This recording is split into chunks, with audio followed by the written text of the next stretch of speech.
উর্মির রান্নাঘরে আজকের recipe spicy chilli chicken.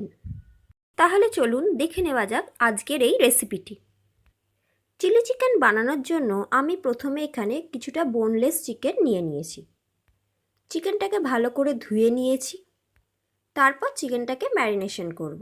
তার জন্য আমার লাগবে একটা ডিম, রসুন বাটা, আদা বাটা, পরিমাণ মতো নুন, লঙ্কার গুঁড়ো, কাশ্মীরি লঙ্কার গুঁড়ো, স্বাদ অনুযায়ী চিনি, একটু লেবুর রস, কাঁচা লঙ্কা বাটা, 2 চামচ ময়দা ও 2 চামচ কর্নফ্লাওয়ার।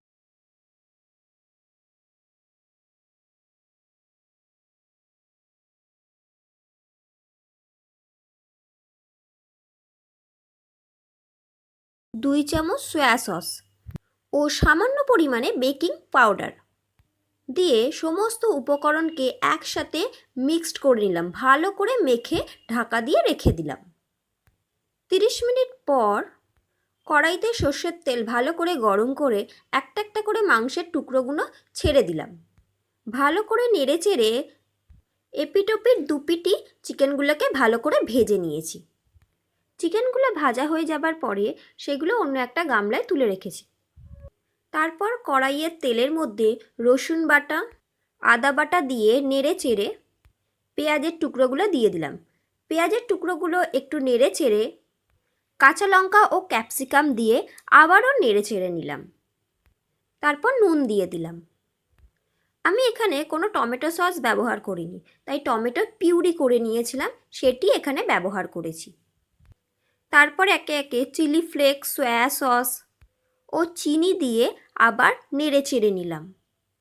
তারপর মাংসের টুকরোগুলোকে মিশিয়ে দিলাম। ভালো করে মেশানোর পরে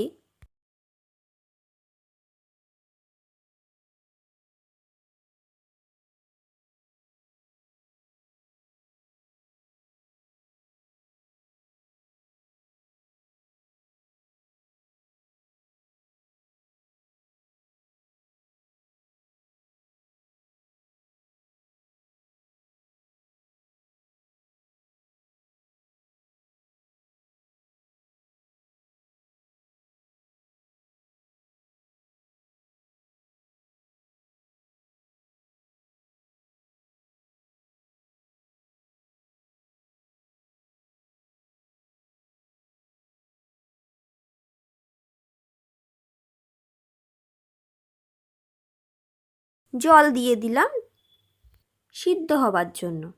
একটা ঢাকা দিয়ে দিলাম সিদ্ধ হবার জন্য। কিছুক্ষণ পরে ঢাকনা খুলে দেখলাম নরম হয়ে গেছে।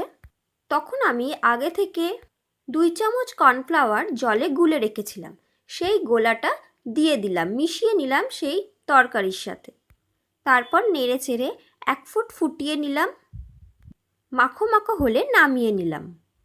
ব্যাস তৈরি হয়ে গেল আজকের আমার রেসিপির স্পাইসি চিলি চিকেন।